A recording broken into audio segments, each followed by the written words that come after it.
এখন আমরা অ্যানালিসিস করব এফএমসিজি সেক্টরের বেস্ট কয়েকটা স্টককে নিয়ে, যার মধ্যে একটা স্টকের নাম হচ্ছে নেসলে ইন্ডিয়া লিমিটেড। তো কোম্পানিটা হচ্ছে এফএমসিজি সেক্টরের একটা অন্যতম কোম্পানি এবং নিফটি 50-র কিন্তু একটা স্টক, এইটুখানি মাথায় রাখবেন।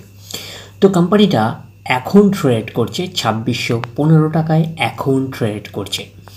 আমরা যদি চলে যাই কোম্পানিটার মার্কেট ক্যাপিটালাইজ, কোম্পানিটার মার্কেট ক্যাপিটালাইজ হচ্ছে অ্যাপ্রক্স 2.5 লাখ কোটি টাকার মার্কেট ক্যাপিটালাইজ। অর্থাৎ এই কোম্পানিটাকে আমরা ব্লু চিপ লার্জ ক্যাপ টাইপের কোম্পানি হিসাবে কনসিডার করতেই পারি। তো কোম্পানিটার আমরা যদি 52 উইক হাই দেখি কত আছে, 2769 টাকা 30 পয়সা হচ্ছে 52 উইক হাই, এবং কোম্পানিটার আমরা যদি 52 উইক লো দেখি 2145 টাকা হচ্ছে 52 উইক লো। এবং কোম্পানিটার আমরা যদি চলে যাই একদিনের পারফরমেন্সে, একদিনে কীরকম পারফরমেন্স করেছে, একদিনে হচ্ছে 1%-এর মতন নেগেটিভ রিটার্ন জেনারেট করেছে একদিনে।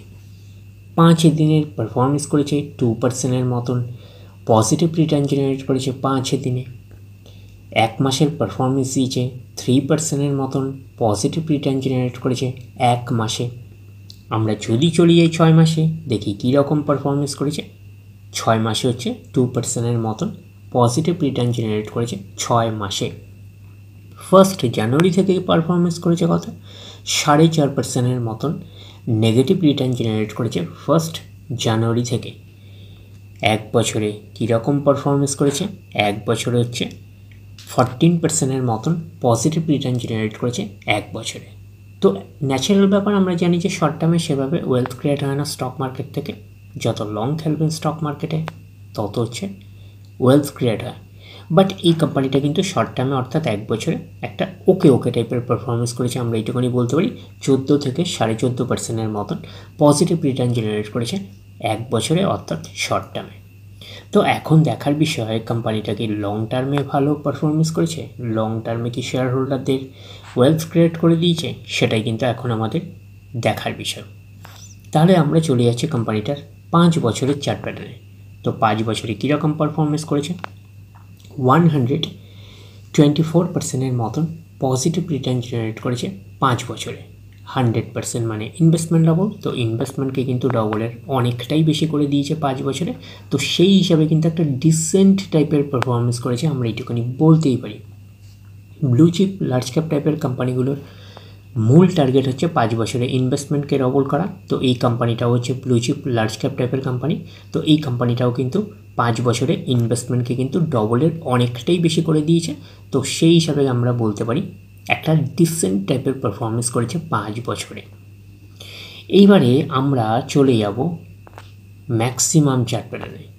তো ম্যাক্সিমাম চার্ট প্যাটার্ন হিসাবে পারফরমেন্স করেছে 948%-এর মতন পজিটিভ রিটার্ন জেনারেট করেছে অল টাইম বা ম্যাক্সিমাম। তো কোম্পানিটা লিস্টেড হয়েছে কবে, 2010-এ লিস্টেড হয়েছে। তাহলে 2010 থেকে এখনও অবধি রিটার্ন জেনারেট করেছে 948%-এর মতন পজিটিভ রিটার্ন জেনারেট করেছে অল টাইম বা ম্যাক্সিমাম।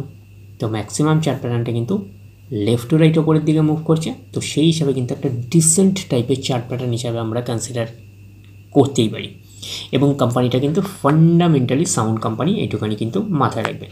তো কোম্পানিটা হচ্ছে এখন 2615 টাকায় ট্রেডিং করছে, এটা ঠিক কথা, কিন্তু কোম্পানিটার প্রাইস আরও বেশি ছিল। যেহেতু কোম্পানিটা বেশি দিন হয়নি একটা কর্পোরেট অ্যাকশন দিয়েছে, স্প্লিট টাইপের একটা কর্পোরেট অ্যাকশন দেওয়ার ফলে কিন্তু স্টক প্রাইসটা কিন্তু সস্তা হয়ে গেছে, আমরা এইটুখানি বলতে পারি। 2615 টাকার রেঞ্জে পাচ্ছেন, নালে 14 থেকে 16,000 টাকার রেঞ্জে এই স্টকটা ঘোরাফেরা করছিল।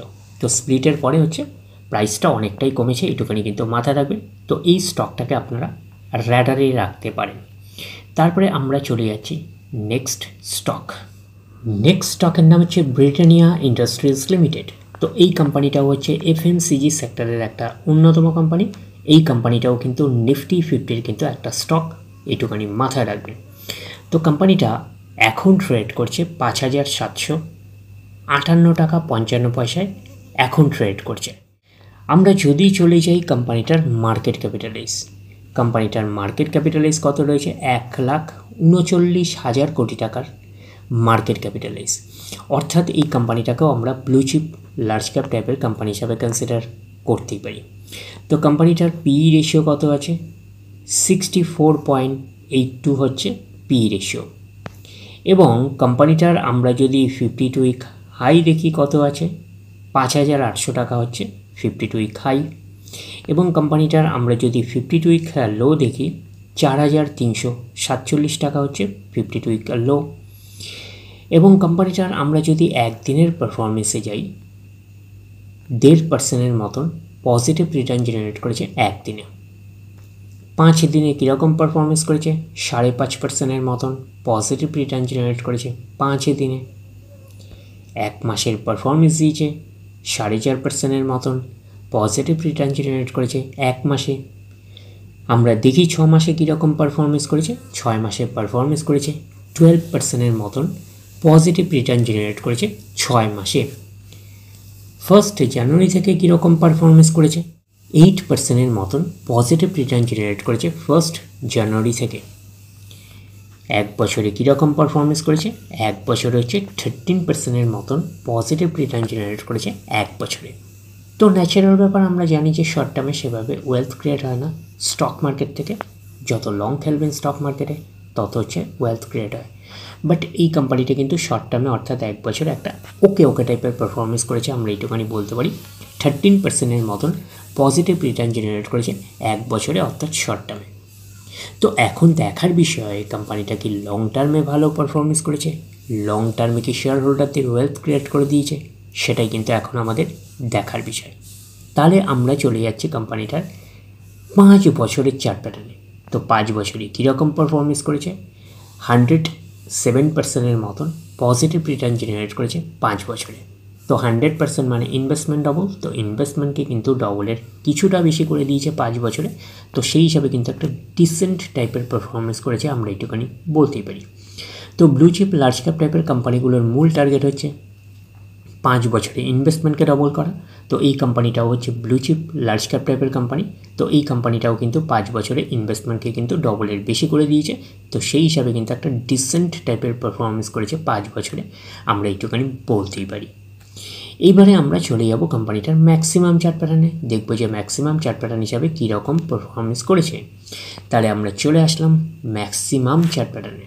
তো ম্যাক্সিমাম চার্ট প্যাটার্ন হিসাবে পারফরমেন্স করেছে 9,789% মতন পজিটিভ রিটার্ন জেনারেট করেছে অল টাইম বা ম্যাক্সিমাম। তো কোম্পানিটা লিস্টেড হয়েছে কবে? কোম্পানিটা লিস্টেড হয়েছে 1999-এ। তাহলে 1999 থেকে এখন অবধি রিটার্ন জেনারেট করেছে 9,789% মতন পজিটিভ রিটার্ন জেনারেট করেছে অল টাইম বা ম্যাক্সিমাম। তো ম্যাক্সিমাম চার্ট প্যাটার্নটা কিন্তু লেফট টু রাইট ওপরের দিকে মুভ করছে।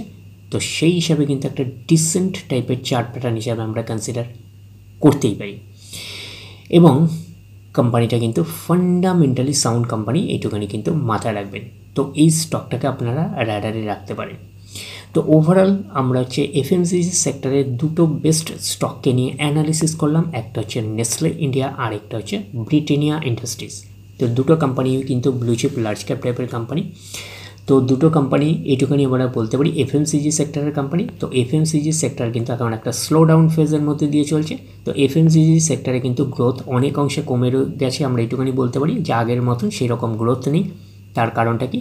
তার কারণ হচ্ছে রিটেল সেক্টরের কোম্পানিগুলোর জন্য কিন্তু এফএমসিজি সেক্টরের কিন্তু এইটুখানি বলতে পারি যে ছাড় খাচ্ছে বিজনেসটা, আমরা বলতে পারি।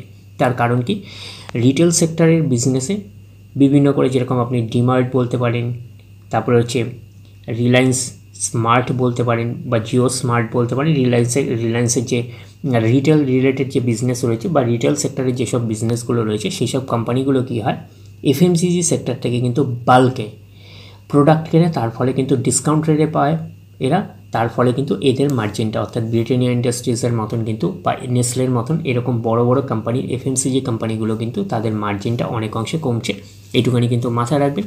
তো তার ফলে কিন্তু এফএমসিজি সেক্টর কিন্তু একটা স্লো ডাউন ফেজের মধ্যে দিয়ে চলছে, এইটুখানি কিন্তু মাথায় রাখবেন। তো এফএমসিজি সেক্টর স্লো ডাউন ফেজের মধ্যে দিয়ে চলছে এবং সাথে সাথে বেশি গ্রো করছে কোন সেক্টরটা?